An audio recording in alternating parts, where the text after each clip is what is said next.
नमस्कार स्टूडेंट्स, आज का जो सेशन रहेगा हमारा एसक्यूएल में डीएमएल कमांड का रहेगा। इससे पहले के सेशन में हमने माई एसक्यूएल लैंग्वेज की डीडीएल कमांड के बारे में प्रैक्टिकल किया था और उनके बारे में हमने जो भी उनका इंट्रोडक्शन है और किस तरह से वो काम करती है के बारे में स्टडी की थी। आज के सेशन में हम डीएमएल कमांड के अकॉर्डिंग काम करेंगे कि डीएमएल क्या है या माई एसक्यूएल में इन कमांड्स का यूज़ करके आप क्या वर्किंग कर सकते हो, किस तरह से डेटा को मैनिपुलेट कर सकते हो। तो सबसे पहले बात करते हैं DML. DML is short name of data manipulation language, यानी डीएमएल का जो पूरा नाम है वो डेटा मैनिपुलेशन लैंग्वेज है which deal with data manipulation and include most common SQL statements. यानी डीएमएल कमांड जहां अप्लाई होती है या इसके अकॉर्डिंग जो कमांड्स आती हैं उनमें ये रहता है कि सिलेक्ट कर सकते हो, आप इंसर्ट कर सकते हो, अपडेट कर सकते हो, डिलीट कर सकते हो एंड मर्ज कर सकते हो। यानी जब भी आप डेटाबेस बनाते हो, वो डेटाबेस में कोई टेबल बनी है, अगर उस टेबल में कोई कॉलम सेलेक्ट करना है या टेबल को सिलेक्ट करना है या टेबल में डेटा का रिट्राइव करवाना है तो हम सेलेक्ट का यूज़ करते हैं। यानी सेलेक्ट एक ऐसा स्टेटमेंट है, एक ऐसी कमांड है जिसका यूज़ डेटाबेस में डेटा को रिट्राइव कराने के लिए किया जाता है। इसी तरह से इंसर्ट कमांड का यूज़ डेटा बेस के अंदर जो टेबल बनी है, अगर उस टेबल में कोई रिकॉर्ड इंसर्ट करना है तो हम इंसर्ट कमांड का यूज़ करते हैं। एंड इसी तरह से अपडेट कमांड है, अपडेट कमांड का यूज़ टेबल में पहले से मौजूद किसी वैल्यू को अगर आप अपडेट करना चाहते हो तो आप अपडेट कमांड का यूज़ करते हो। एंड अगर डिलीट कमांड है तो डिलीट कमांड का यूज़ डेटाबेस या डेटाबेस में रखी हुई टेबल में से किसी रिकॉर्ड को अगर आपने डिलीट करना है तो डिलीट कमांड का यूज़ करते हो। मर्ज कमांड एक अपडेट की तरह काम करती है या अपडेट ऑपरेशन की तरह काम करती है। तो इसके अकॉर्डिंग होता क्या है, अगर आपने कोई टेबल में इंसर्ट कर रखा है या टेबल में कोई अपडेट कर रखा है देन उसके अकॉर्डिंग आप यहाँ पर काम कर सकते हो। यानी अपडेट कमांड जो है या मर्ज कमांड जो है वो कुल मिला के ये कह सकते हो, अगर टेबल या डेटाबेस में कोई ऑपरेशन परफॉर्म करना है जो अपडेट से रिलेटेड है, जैसे सर्च करवा लिया, इंसर्ट करवा लिया, अपडेट करवा लिया, या दो टेबल्स को आप मर्ज करवाना चाहते हो तो आप मर्ज कमांड का यूज़ करते हो। अब प्रैक्टिकली इन कमांड्स को अप्लाई करने के लिए सबसे पहले हम स्टार्ट बटन पे जाते हैं और माई एसक्यूएल को स्टार्ट करते हैं। मैंने स्टार्ट पे क्लिक किया, उसके बाद ऑल प्रोग्राम के बाद माई एसक्यूएल और माई एसक्यूएल में कमांड लाइन क्लाइंट को ओपन किया। जैसे मैं यहाँ इस कमांड लाइन माई एसक्यूएल को ओपन करता हूँ तो सबसे पहले ऑप्शन आता है मेरा एंटर पासवर्ड। एंटर पासवर्ड में आपने जो एसक्यूएल का पासवर्ड दिया है, जैसे कि मैंने पासवर्ड जो दे रखा है वो 1 2 3 4 तक के डिजिट दे रखे हैं, मैं यहाँ उनको अप्लाई करता हूँ। जैसे मैंने लिखा 1 2 3 4, उसके बाद एंटर। अगर मेरा पासवर्ड सही है तो ये एसक्यूएल में लॉगिन होगा, अदरवाइज ये एसक्यूएल में लॉगिन नहीं होगा। मैंने पासवर्ड दिया 1 2 3 4, पासवर्ड को सिक्योरिटी के अकॉर्डिंग मैचअप किया गया, देन मेरा माई एसक्यूएल का प्रॉम्प्ट आ गया। अब सबसे पहले बात आती है कि हम टेबल में रिकॉर्ड इंसर्ट करेंगे या टेबल में डेटा को रिट्राइव करेंगे। तो सबसे पहले हम यहाँ चेक करेंगे डेटाबेस कोई बना है या नहीं बना। तो इसके लिए हमारे पास जो कमांड होती है वो होती है शो लिखा, उसके बाद डेटाबेस लिखा, डेटाबेसेस, उसके बाद सेमीकोलन एंड एंटर। तो जैसे मैं शो कमांड यहाँ अप्लाई करता हूँ तो इसमें जो डेटाबेस बने हैं वो सारे यहाँ शो हो जाते हैं। सपोज़ मैं यहाँ कॉलेज या हैरी नाम का जो मेरा डेटाबेस है उसको मैं यहाँ यूज़ करता हूँ। मैंने यूज़ किया हैरी सेमीकोलन, यानी डेटाबेस को सिलेक्ट करता हूँ। जैसे डेटाबेस सेलेक्ट किया यहाँ पर मेरा डेटाबेस सेलेक्ट हो जाता है और मेरी जो ड्राइव चेंज होकर डेटाबेस हैरी में आ जाती है। अब हम देखते हैं कि इस डेटाबेस में कोई टेबल बनी हुई है या नहीं। अगर नहीं बनी है तो हम बनाएंगे, अगर बनी हुई पहले से पड़ी है तो हम उसमें डेटा को इंसर्ट या अपडेट या सेलेक्ट कमांड को अप्लाई करेंगे।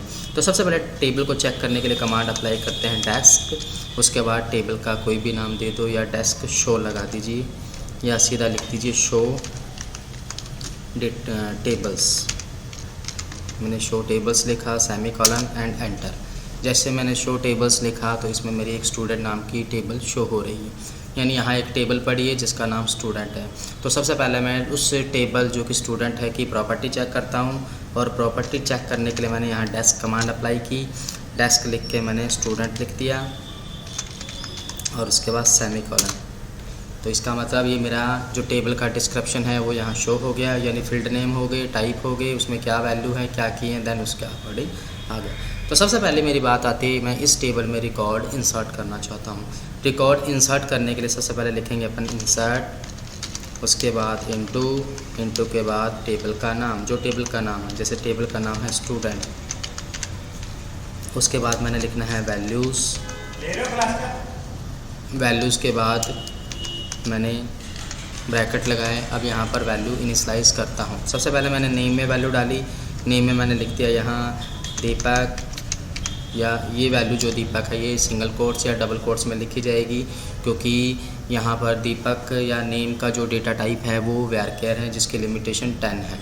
उसके बाद मैं कॉमन सेपरेट करने के लिए कॉमा ऑपरेटर का यूज़ करता हूँ। यहाँ इसकी 23 अप्लाई करता हूँ। उसके बाद फिर इसकी कैटेगरी डालता हूँ। कैटेगरी में मैंने इसको जनरल कैटेगरी डाला, दैन मैं एंटर करता हूँ। जैसे मैंने एंटर किया 1 रो इफेक्टेड आ गया। अब सबसे पहले मैंने जैसे ही रिकॉर्ड डाले तो इसमें रिकॉर्ड जा चुके हैं। रिकॉर्ड चेक करने के लिए मैं इस पर सेलेक्ट कमांड अप्लाई करता हूँ। तो सबसे पहले मैंने लिखा सेलेक्ट स्पेस। अब यहाँ ऑप्शन आते हैं कि सिलेक्ट आप टेबल में से कौन से कॉलम को करना चाहते हो या कौन से फील्ड को करना चाहते हो। अगर आप सिंगल लगाना चाहते हो तो फील्ड का नाम लगा दीजिए। अगर पूरे फील्ड देखना चाहते हो तो सिलेक्ट के बाद स्टार लगाइए, उसके बाद फ्रॉम लिखिए, फ्रॉम के बाद टेबल का नाम। जैसे मैं स्टूडेंट टेबल का नाम लिखता हूँ तो मेरे टेबल में जो जो रिकॉर्ड पड़े हैं वो मेरे सारे दिखाई देते हैं। अगर आपको इंडिविजुअल कोई चाहिए, जैसे मैं देखता हूँ इसमें नेम और एज कॉलम आना चाहिए, कैटेगरी नहीं आनी चाहिए, तो मेरी जो कमांड रहेगी सबसे पहले लिखेंगे सेलेक्ट के बाद स्पेस छोड़ेंगे और जो कॉलम आपने देखना है उस कॉलम का नाम।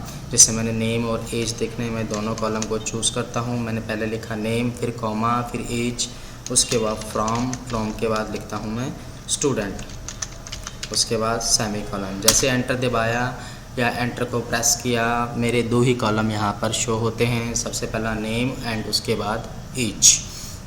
इसी तरह से अगर किसी कॉलम को आप अपडेट करना चाहते हो तो सबसे पहले आप क्या लिखोगे, अपडेट।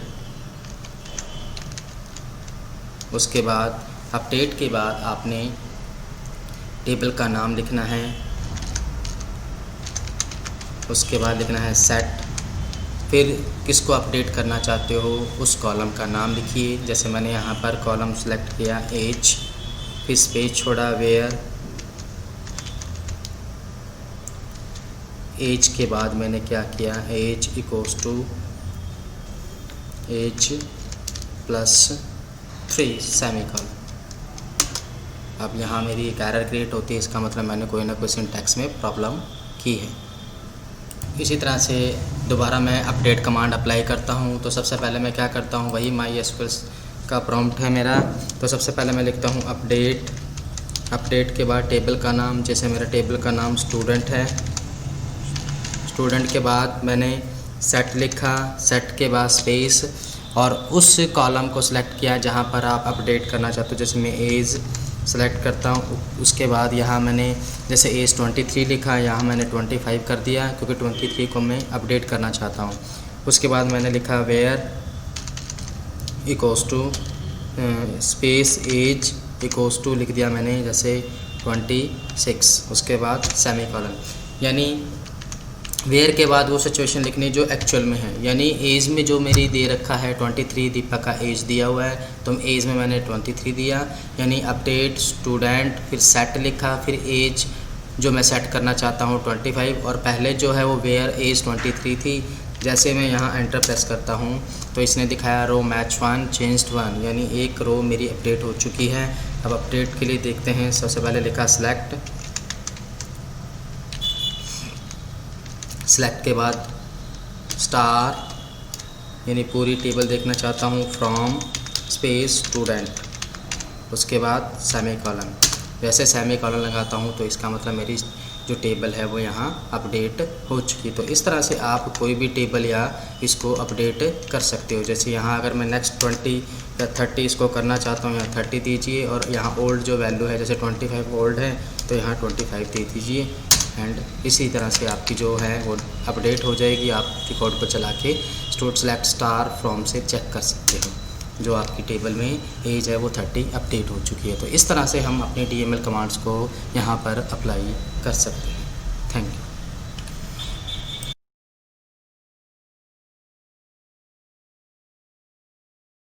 इसी तरह से अगर टेबल में हमने कोई रिकॉर्ड डिलीट करना है तो इसके लिए हम डिलीट कमांड का यूज़ करते हैं। जैसे कि मेरी टेबल यहाँ पर स्टूडेंट नाम की टेबल है और जो मेरा डेटाबेस है वो हैरी है। अब मैं इस डेटाबेस में से इस टेबल को डिलीट करना चाहता हूँ। अगर डिलीट करना है तो डिलीट लिखिए, पहले ये डिलीट कमांड लिखी मैंने, ये डिलीट, उसके बाद टेबल का नाम यानी फ्रॉम टेबल का नाम स्टूडेंट के बाद आपको यहाँ पर वो कंडीशन देनी होगी या वो फील्ड नेम देना होगा जहाँ से आप वैल्यू को डिलीट कर रहे हो। वेयर लगाया, मान लीजिए मैं यहाँ पर एज 29 को डिलीट कर रहा हूँ, यानी एज जो मेरी 29 है उससे रिलेटेड जो भी रिकॉर्ड है उसको मैं यहाँ डिलीट करना चाहता हूँ। तो मैंने एज 29 वेयर के साथ लिखा और एंटर प्रेस कर दिया। जैसे मैंने एंटर प्रेस किया इसने दिखाया क्वेरी ओके 1 रो इफेक्टेड। अब मैं चेक करता हूँ क्या ये रिकॉर्ड मेरा टेबल से डिलीट हुआ है या नहीं। तो मैंने यहाँ लिखा select star space from table का नाम स्टूडेंट सेमीकोलन। तो मैंने देखा यहाँ 29 जो मेरा रिकॉर्ड था यानी एज जिसकी 29 थी वो पूरा का पूरा रिकॉर्ड टेबल से डिलीट हो चुका है। यानी 29 में कमल था जिसका नाम एज 29 थी और कैटेगरी ऐसी थी। तो इस तरह से आप टेबल में से रिकॉर्ड डिलीट कर सकते हो। अगर आपने डेटाबेस को डिलीट करना है या टेबल को डिलीट करना है तो कमांड लगती है ड्रॉप स्पेस स्टूडेंट सेमीकोलन। आपने देखा यहाँ पर एरर आई है, दोबारा अप्लाई करते हैं ड्रॉप स्पेस टेबल का नाम स्टूडेंट। जैसे अप्लाई किया यानी मेरा जो सिंटैक्स है वो ड्रॉप स्पेस फिर टेबल फिर स्पेस फिर टेबल का नाम। जैसे अप्लाई किया तो यहाँ पर स्टूडेंट नाम की टेबल जो है मेरी डिलीट हो चुकी है। अब मैंने चेक करना है कि टेबल है या नहीं तो कमांड होती है आपकी डिस्क्रिप्शन DESC स्पेस टेबल का नाम देखो सेमीकोलन। तो यहाँ पर इसने बताया Harry dot student does not exist, यानी हैरी नाम का जो डेटाबेस था उसमें जो स्टूडेंट नाम की टेबल है वो डज नॉट एग्जिस्ट बता रहे, यानी वो डिलीट हो चुकी है। इसी तरह से अगर डेटाबेस को डिलीट करना है तो हम यहाँ ड्रॉप लिखेंगे स्पेस और डेटाबेस का नाम आपका हैरी है, उसके बाद सेमीकोलन। तो इसी तरह से देखा तो यहाँ पर ड्रॉप फिर एरर दी है। तो आपने क्या करना है ड्रॉप के साथ वो कंटेंट यूज़ करना है। जैसे टेबल है तो टेबल, डेटाबेस है तो डेटाबेस स्पेस हैरी, उसके बाद सेमीकोलन अप्लाई करते ही आपका डेटाबेस ड्रॉप हो गया। अगर आप चेक करना चाहते हो तो कमांड होती है शो स्पेस डेटाबेसेस सेमीकोलन। तो इस तरह से आपका जो हैरी नाम का डेटाबेस था वो आपके कॉलम से डिलीट हो चुका है। तो इस तरह से हम DML कमांड के थ्रू डिलीट कर सकते हैं।